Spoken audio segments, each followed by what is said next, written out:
ते खूप initial information आहे सध्या. हा जवळपास 10 वाजेसमोरच एक फायरिंगची इन्सिडेंट झालेला आहे. जे गेट नंबर 6 जवळ जे सिख कॉलनी आहे त्यामध्ये घरी एक फायरिंगचे इन्सिडेंट झालेला आहे. त्यामध्ये की 2 लोक इंजर्ड आहे सध्या. विष्णुपुरी हॉस्पिटलमध्ये ट्रीटमेंट चालू आहे.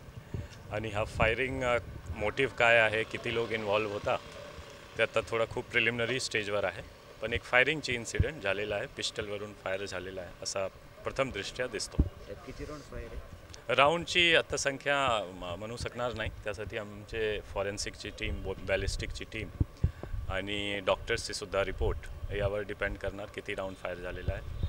पण शूटर एकच होता असा प्रथम दृष्ट्या दिसतो आणि हा पुढील येणार तपासमध्ये. जखमी 2 आहे. 2मध्ये एक जे आहे हा एक मर्डरचा आरोपी आहे असा रिपोर्टेड आहे की सध्या परोलवर होता 22 जानेवारीपासून. त्याची पार्श्वभूमी असा आहे की ते परोलवर होता, कन्व्हिक्टेड आरोपी होता तो. आरोपी किती होते ते आता सांगू शकणार नाही. खूप इनिशियल स्टेजवर आहे.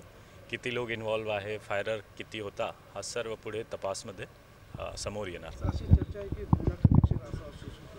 चर्चाचे आता काही व्हेरीफाय मी करू शकणार नाही. हा एरियामध्ये मोटिव्ह काय आहे, पार्श्वभूमी काय आहे त्याची सध्या तो काही हालचाली नव्हता आणि काय रिजन होऊ शकतो, कोणाकोणाचा इन्व्हॉल्वमेंट होऊ शकतो पुढे तपासमध्ये समोर येईल.